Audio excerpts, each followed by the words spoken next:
Welcome to the Catholic Life Coach Podcast. My name is Carla Fitz. I am a certified life coach, wife, and mom of two beautiful little girls. My hope for this podcast is to offer support and empower other Catholic women to live their most authentic life, to share life coaching tools from a Catholic perspective in order to help you live a more fulfilling life filled with peace, joy, and abundance. Let's get started. Hello and welcome. Happy Thursday. Well, happy Friday. I'm so sorry. I always record these podcasts normally on a Thursday and then I forget that these go out on a Friday. But welcome. I'm so happy to be here with you guys. Another episode, another moment, another life moment. Have you guys ever been on a roller coaster? I was in a roller coaster just last night from 6:30 to 10 p.m. called The Chosen. If you guys have not gone to watch The Chosen, go watch it. It was so good. But it was a roller coaster. I felt like my life was going up and down very quickly in those episodes. It was so good. So good. And it was such an amazing reminder, of course, of being with Jesus. For the last 3 weeks, I have been in a terrible stage of my life. I've been so sick, and I've had a lot of up and downs as well in my life, just because I have not been feeling well, and I got a couple of sicknesses mixed together very quickly, and I'm feeling much better today, especially. And I'm always so thankful that I'm able to sit and record these podcasts, mostly because I love doing them and it brings me joy. But in this past few weeks, I have not been able to go to Mass. And those of you who know me, you know that I love going to Mass. I love being able to go to Mass multiple times in the week and going to my holy hour and not being able to leave the house until yesterday night. I haven't left the house. It's been rough, but I think God, as always, is teaching me something. He always does. There's nothing that goes without a purpose when it comes to our life. And in the season of my life, God really did pull me out so that I spent even more time slowing down. And you all know that I love living life simply and more calmly and not in a hurry. But man, I had to really slow down in the past 3 weeks. But I'm better and I'm thankful for that. This is not the point of the podcast. I just thought I would give you an update in life and in The Chosen. Go watch it. It's so good. Anyhow, today I was praying and the thing that kept coming back to me was walk in freedom. And I always let the Holy Spirit lead these episodes because he knows better. And I'm just gonna talk about walking in freedom. And that title actually means a lot to me because when I started coaching, when I got certified and I started coaching women, the first program I put out there was called Walk in Freedom.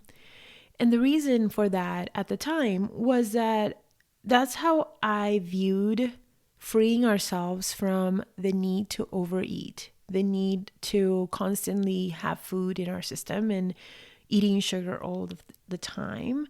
I felt like for me, when I freed myself from food, I was free. I was free to live my life. But of course, the more I do this work and the more I have grown in life coaching and the more I have worked with other women, I've realized that is a layer of freedom. But when I think now of walk in freedom, it doesn't mean the same to me anymore. And take into consideration that this was 2 years ago. And yes, being free from food is part of it.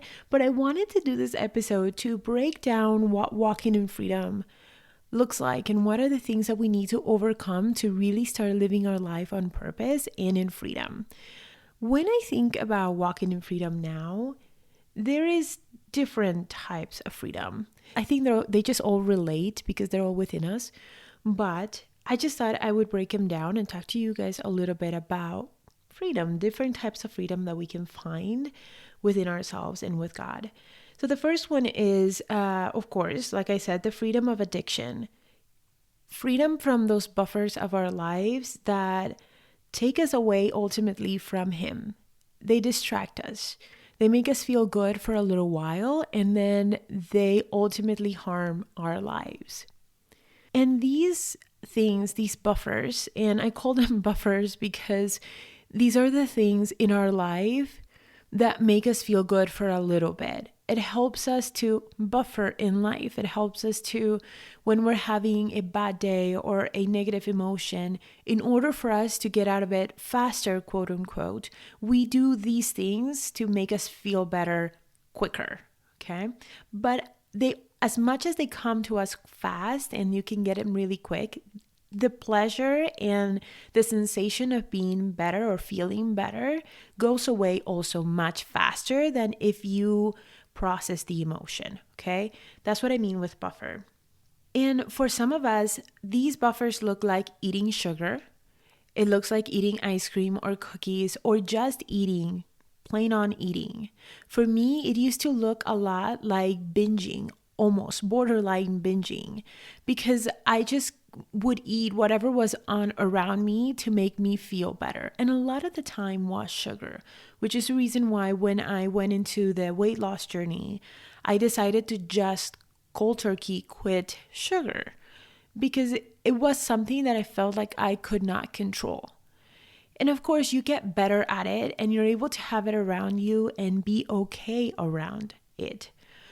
But for some of us, like I said, it's food. For some of us, it's social media. For some of us, it's pornography. For some of us, it's alcohol, right? It's going to look different for some of us. For me, it was food all around. I just wanted to eat my life away.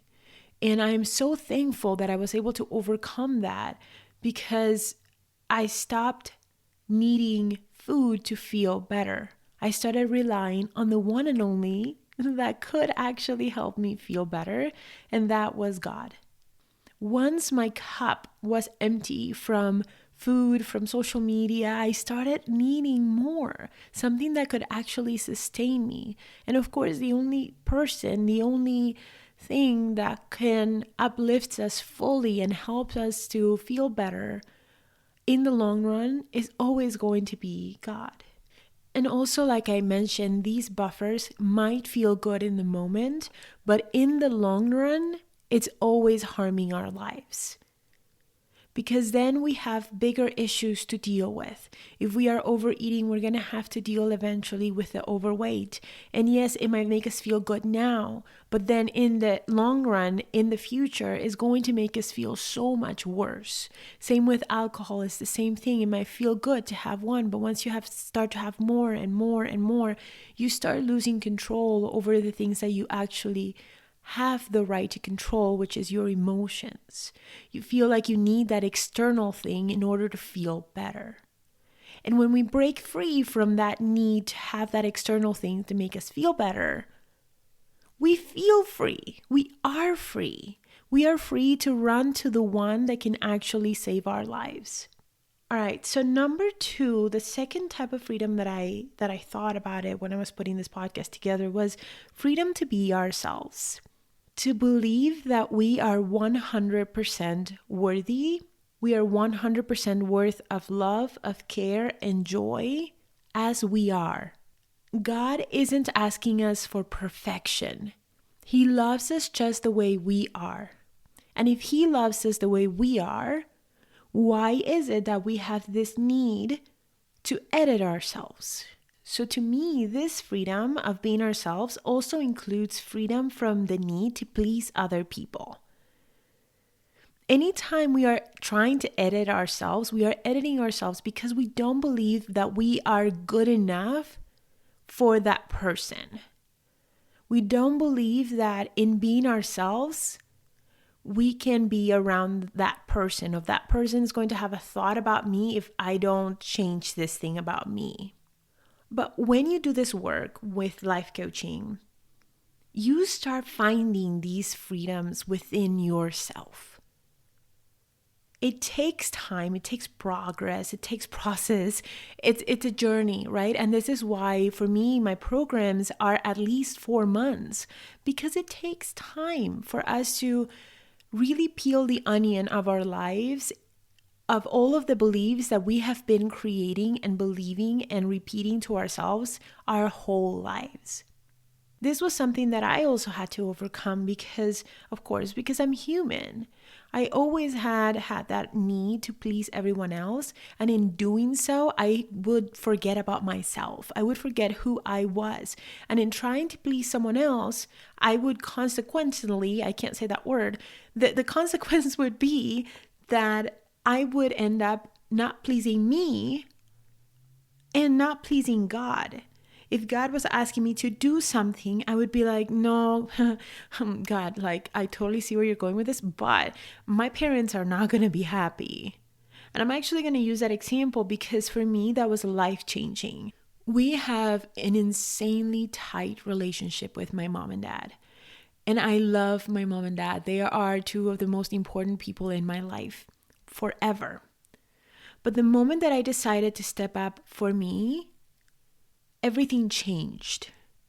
My whole relationship with my parents changed because I stopped caring so much about pleasing them and I started caring more about pleasing God. I stopped pretending to be different for them. I allowed them to take care of their emotions. And in doing so, I gave them their own power back. I didn't feel like I needed to fix myself or fix their struggles. They have their own internal authority and their own power within themselves to handle their emotions. So for me, I always go back to before becoming a life coach, I was a real estate agent. And my dad was so proud of me. He loved that I had chosen to go in entrepreneurship. My dad was an entrepreneur. He was an amazing entrepreneur. And I loved and admired that about him. And I was so excited that I was going to start this journey of entrepreneurship with something that I really enjoyed, which was houses and real estate. But as I became more aware of life coaching, I started realizing that I felt called deeply in my soul to become a life coach. But it took me a long time to make peace with myself of the possibility of disappointing my mom and dad. And this might sound totally silly to you, but I was very scared of disappointing them, especially my dad. I hated the idea of him feeling like I was quitting something that could lead me to success or that could lead me to growth. I hated that idea. And I procrastinated on telling them that I had left real estate to become a coach, to do something completely different and completely new. But I waited until I felt safe, secure, and settled in my decision. I prayed a ton about it. But in doing that, I was able to stay true to who I was, to whom God was calling me to be. And I remember that afternoon when I was carrying both. I was both in real estate and doing the coaching thing on the side without telling my mom and dad. And then I remember that afternoon telling my dad, hey, I am no longer doing real estate. And I mainly told him because my dad would give my card to everyone and I literally was going to stop. So I needed him to stop doing that. And I was like, okay, Dad, look, I decided to leave real estate and become a full-time coach. And yeah, he was sad at the moment. He was sad. He was worried. He had his own thoughts, his own belief that, oh my goodness, what if this goes wrong? And of course he would worry. He's my dad. But if I decided to please him, I would take away my own freedom to choose the thing that I loved, the thing that I felt so deeply called to do. I'm happy to announce that now my dad is super proud again. And he is so happy that I am doing what I love. And that is the power that we need to give to other people so that they can find their own power within themselves to deal with their own emotions and their own thoughts and allow ourselves to also have the freedom to deal with our own emotions and thoughts and believe. We are all very different. But freedom to be who we are is key to living our lives. Now, the next freedom is freedom of thinking. I call that freedom of thinking and beliefs. We have been given by the one and only God our brilliant minds. We have brilliant minds. The struggle is that sometimes we forget that we have a choice on how to use them. We forget that we can use our minds, our thoughts, our beliefs with purpose, like on purpose for a purpose. You always hear me saying that we have so much authority within us. And the reason why I say that is because we are free to believe and think whatever we want. I just heard a reel of, if you think something is hard, start telling yourself that it's easy. And if we convince our minds that it's easy, it becomes easy.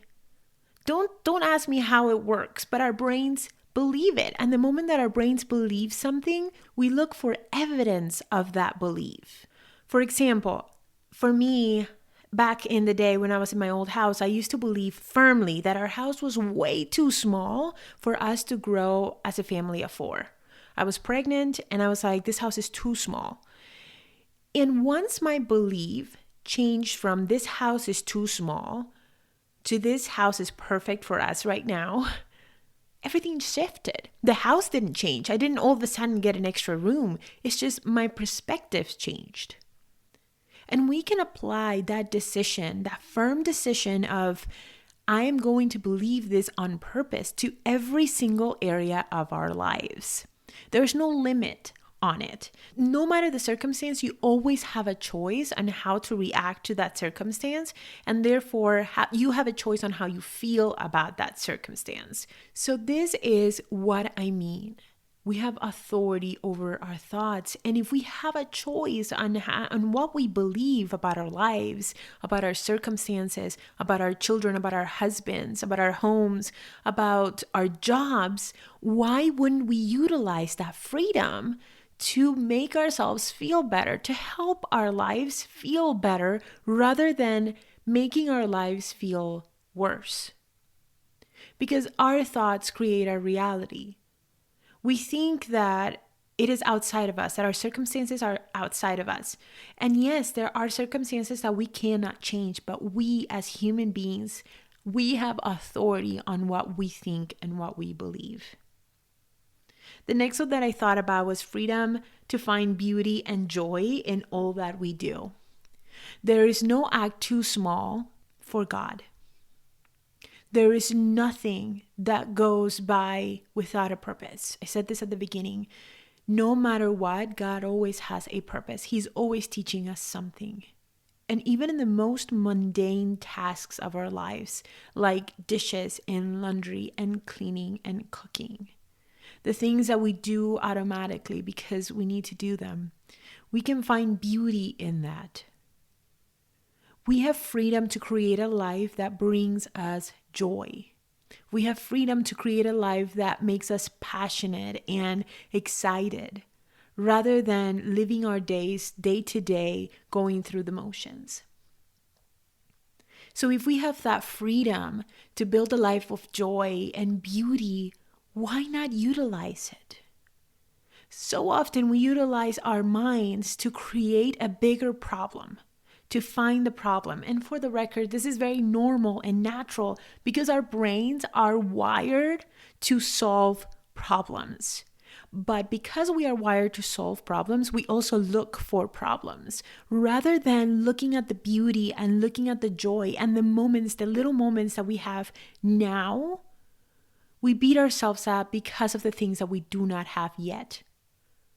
Now, the last 2 freedoms are kind of related. One is the freedom to do what we love and the freedom to love. In fact, I'm just going to put it together. Is the freedom to love and to do what we love.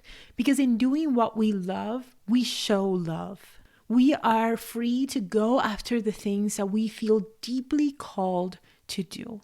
And we feel deeply called to do them, not because someone else expects us to, but because God is calling us to do that. We are free to dream big. There's no limitations for God. We have limitations. As humans, we have limitations. But God can do anything.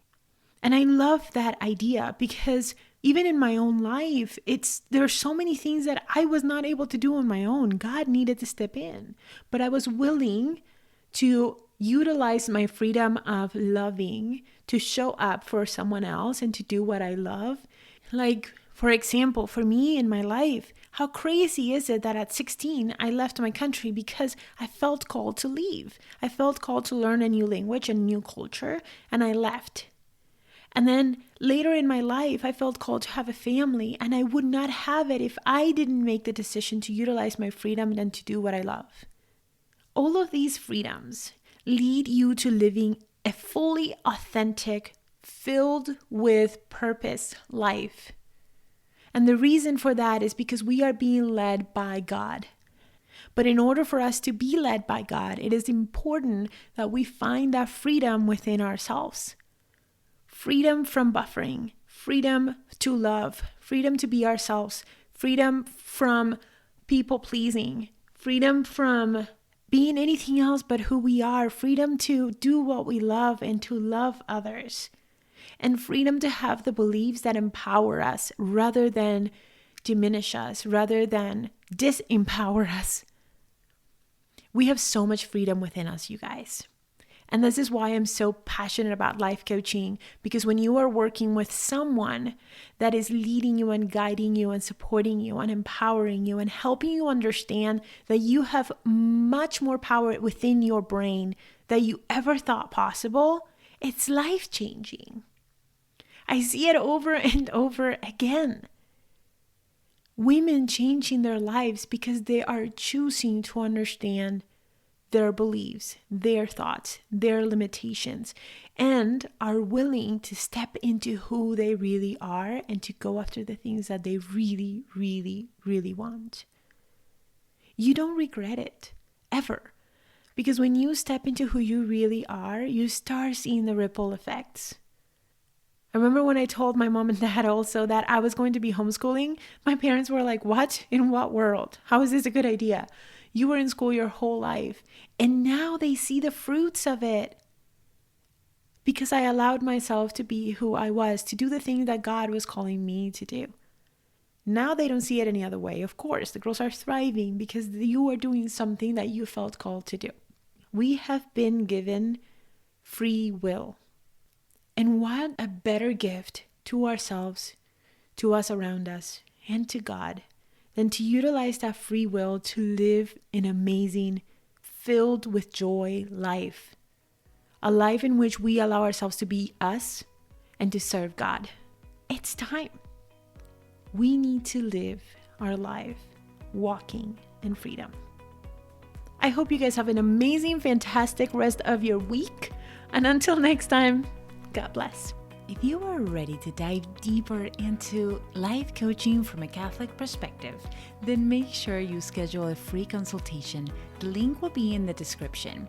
This is an opportunity for you to work with someone who will empower you and support you in all of your endeavors. This is a journey, and being together and working with someone who believes in you even when you don't is life-changing. So if you're interested in growing and creating faith-driven success, make sure to reserve a time to chat with me. Until next time, God bless.